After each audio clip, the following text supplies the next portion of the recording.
Mutiara Sabda Allah, Sabtu 20 Juli 2024, diambil dari Injil Matius bab 12 ayat 14 sampai 21.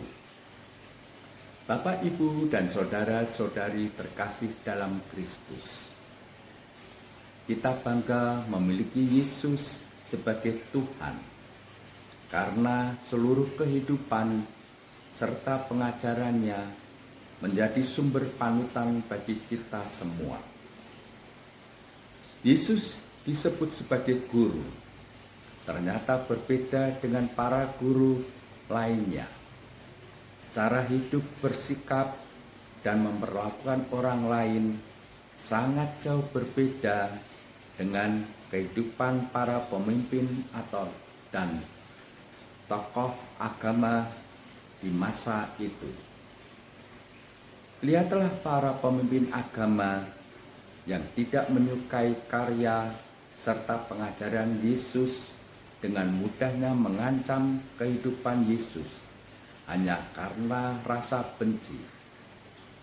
Dalam kehidupan sehari-hari pun kita masih menjumpai banyak pemimpin yang bersikap buruk, menghalalkan segala cara untuk menyingkirkan orang-orang yang mengancam kedudukannya atau kehormatannya.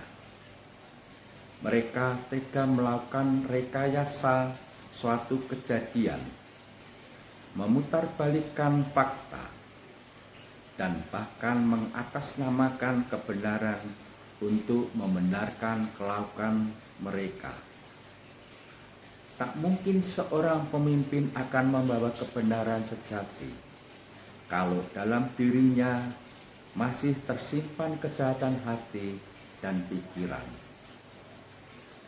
Yesus mengajarkan kepada para murid-Nya melalui keteladanan bagaimana sikap terhadap Tuhan dan sesama. Yesus membawa keadilan melalui cinta ilahi. Dia tidak menyakitin yang lemah atau merendahkannya. Sebaliknya, dia menunjukkan sikap yang mau mengerti, dan dia tidak membiarkan mereka yang ada dalam masalah. Sebaliknya, memberi mereka peneguhan dan pengharapan. Yesus selalu siap untuk membawa kepulihan, kasih, harapan, dan peneguhan. Itulah sikap Yesus yang membenarkan dan menghadirkan keselamatan.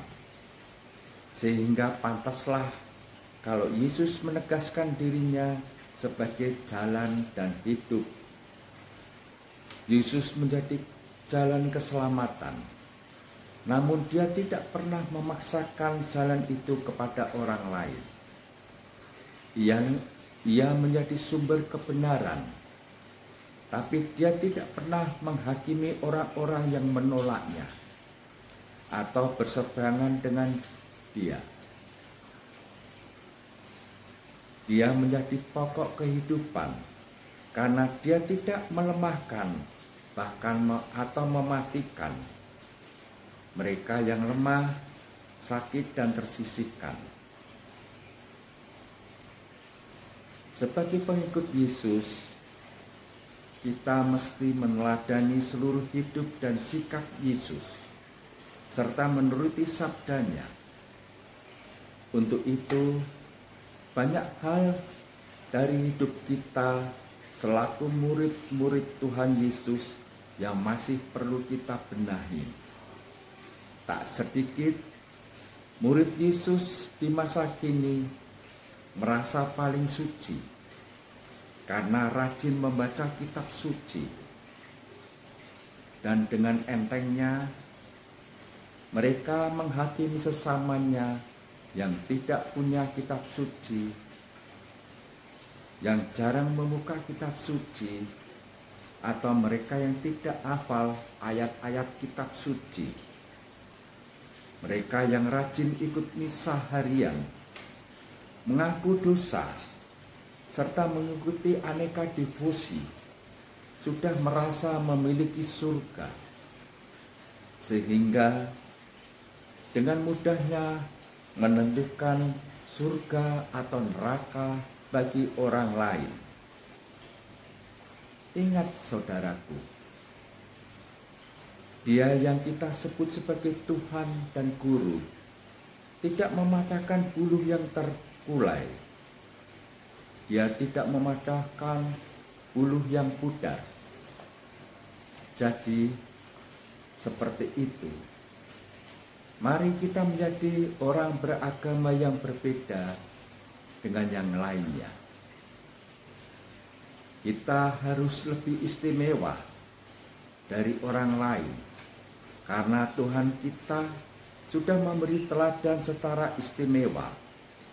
Semoga kita makin disempurnakan sebagai murid-murid Tuhan Yesus, agar iman dan kehidupan kita semakin memancarkan hidup Yesus serta karya keselamatannya.